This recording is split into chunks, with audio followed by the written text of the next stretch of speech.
Students, today I will teach you the chapter number 8 poem of class 9, that is on killing a tree. So students, let's read out this poem. It takes much time to kill a tree, not a simple jape of the knife will do it. It has grown slowly, consuming the earth, rising out of it, feeding upon its crust, absorbing years of sunlight, air, water, and out of its leprous height, sprouting leaves.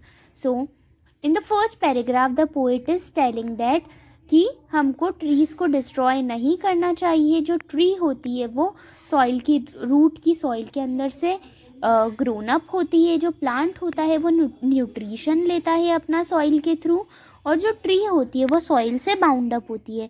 उसको sunlight, water और air चाहिए रहती है grow होने के लिए. सो उसकी जो ट्रंक होती है उसके अंदर न्यूमरस ऑफ लीव्स होती है. So hack and chop, but this alone won't do it. Not so much pain will do it. The bleeding bark will heal, and from close to the ground will rise curled green twigs, miniature boughs, which if unchecked will expand again to former size. Human जो होते हैं वो क्या करते हैं, trees की बाग को many pieces में कट करते हैं और वो ट्रीज़ को डिस्ट्रॉय करते हैं. यहाँ पर ट्री के पॉइंट के बारे में बताया गया है कि हमें कट नहीं करना चाहिए. जैसे ह्यूमन बीइंग ब्लीड करते हैं, ट्री भी ब्लीड करते हैं.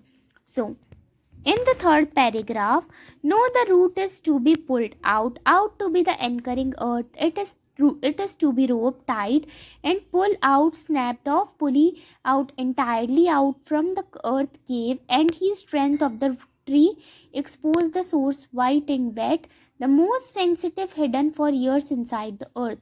So the poet says that हमें ट्री को किल नहीं करना चाहिए क्योंकि वो अपरूटेड होती है. हमें उसको सेपरेट नहीं करना चाहिए क्योंकि वो अर्थ को सपोर्ट करती है. ट्रीज़ की जो रूट्स होती है वो बाइंड करती है उसको सॉइल से. सो वो एक सेंसिटिव पार्ट होता है, तो हमें उसे डिटैच नहीं करना चाहिए. जो रूट्स होती है वो वाइट इन कलर की होती है. Then the matter of scorching and choking in the sun and air, burning, hardening, twisting and withering, and then it is to be done. So once the tree has been uprooted, then gradually जो winter होती है वो trees को dry up करती है, and heat की वजह से वो ड्राई होती है, ब्राउन होती है उसकी ट्रंक, ट्विस्ट करती है, और finally the tree will die this way. और इसी वे में जो ट्री होती है वो डाई हो जाती है. So this is the poem killing a tree.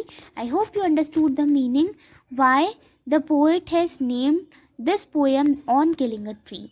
I hope you understood it very clearly. Thank you so much.